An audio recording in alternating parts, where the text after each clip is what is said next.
Welcome to Whisperwood Stories. Today, we read 3 stories from r/backwoodscreepy. Let's begin.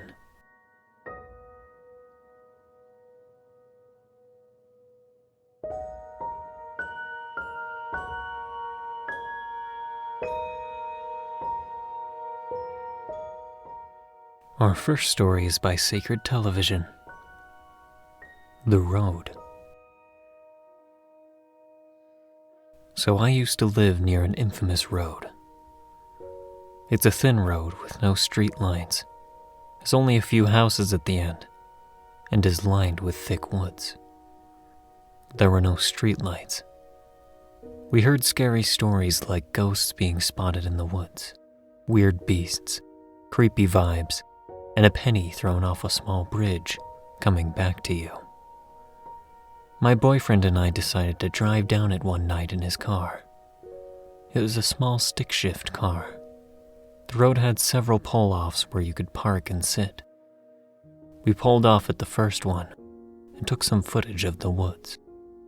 Nothing happened, so we continued driving to the next pull-off. We parked and shut off the car. We heard some rustling, but we both assumed it was just an animal moving away from the sound of the car parking. We sat for a few seconds in the dark of the woods. We heard something hit the car like a rock or something. We then heard several pounds on the truck and roof. At this point, we decided to drive off, but he attempted to start the car with no avail. He tried this several times before its eventual start. He put it into gear and stepped on the gas. The car stood still. I was freaking out and told him to stop messing around. He said he wasn't. Then the car, while in first gear and the gas pressed, began to pull backwards. Against all logic, the car was fighting to go forward against something that wasn't viewable. The taillights lit up the forest behind us, and there was nothing there. Out of nowhere, the car miraculously jumps forward, and we drove away from the pull-off. Blown away by the experience we had just had, we decided to find another pull-off. This was stupid. The one we found was before the bridge where the pennies are thrown. We toddled to the bridge and threw a penny. We heard it hit a small stream below. We look back at the car and swear that we see someone walking behind it. So we rush back to the car, and there's no sign of anyone. This was the last straw, and we decided to get off that road as soon as possible. We got in the car and sped off. As we are driving, something small hits and chips our windshield. It did not sound like a rock. It sounded like a penny. Whatever was on that road either wanted us gone or wanted us to never leave. We haven't gone back since.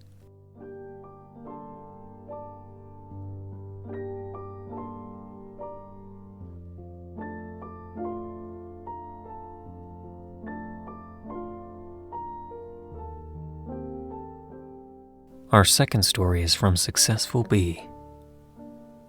I may have found a ritual site. Having grown up in western Montana, I've spent my fair share of time in the woods. About 6 years ago, I was back at my parents' house after my first year of college. My family was bored, so we decided to go for a walk in the woods. My parents' house sits against about 400 acres of private land that's all forest. The owners didn't really care about people hiking in there, so we would explore it often. On this particular outing, we went a different way than usual and found ourselves coming up on a small circular clearing surrounded by 10 to 15 good-sized trees. Little clearings like this aren't out of the ordinary, but as we got closer, I could see that there was papers put on the end of each of the surrounding trees. Naturally, we go to check them out.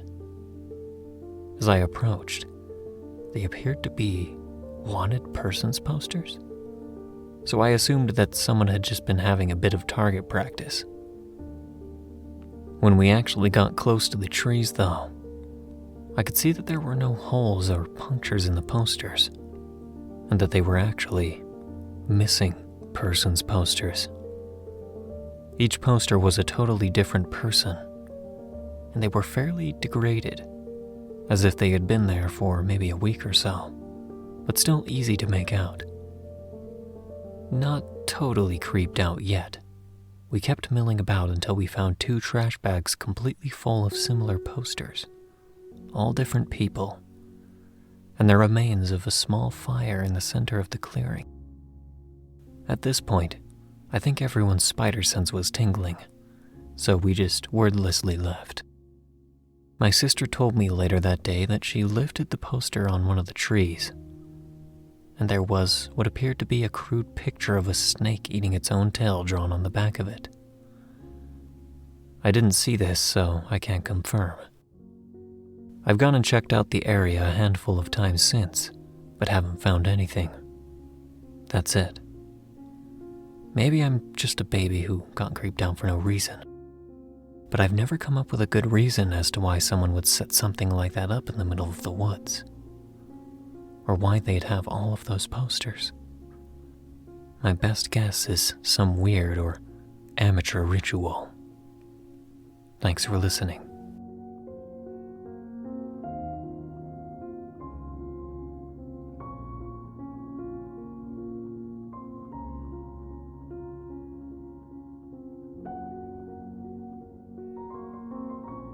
Our last story is from blackcatsblackbats. Country Drive of Nightmares. Back around 2004 to 5, I was leaving a buddy's house headed home. I was a good 15 miles away, so I decided to take back roads to save time and avoid cops. As I crest this mountain road, I see a van off to the side. Doors open, lights on. It's well after midnight, and no one is on the road. I slowed my car, a 1989 Volkswagen ragtop, down to first gear, looking for a person or persons that may be hurt. Not a soul is around, and the woods are quiet. The van off the road is not running, but the lights are on. The driver's door is open. I remember thinking, I don't have cell service until the top of this mountain. I gotta call the cops. So I proceeded to go towards where I knew I had cell service. Maybe going 30 miles per hour tops.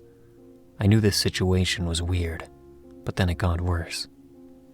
No more than 3 or so miles away, the brush thinned on the roadside, so you had a better view of what's out in the woods.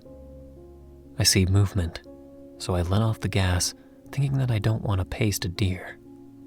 As I let off, this man, soaking in fresh blood, comes from that tree line and into the road.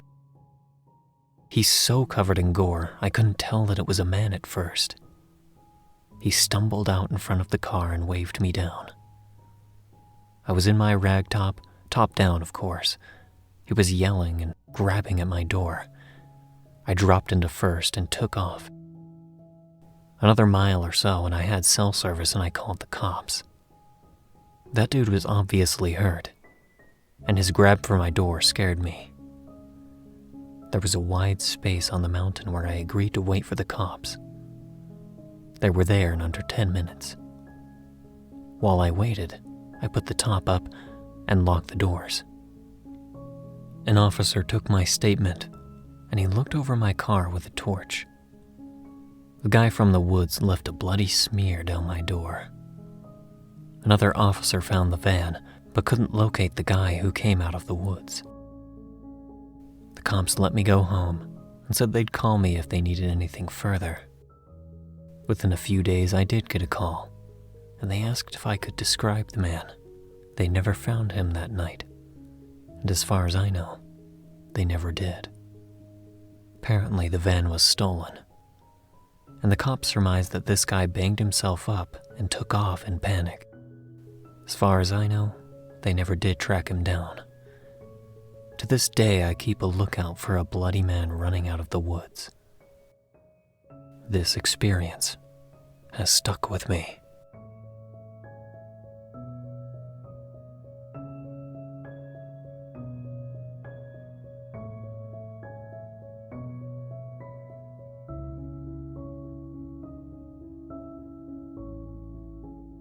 Thank you for listening to Whisperwood Stories.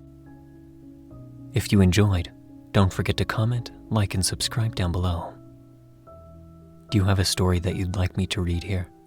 Consider commenting or sending it to whisperwoodsubmissions@gmail.com. The stories in this video were read and may have been slightly altered with the author's permissions. Thank you again for listening, and be sure to check out the original Reddit posts.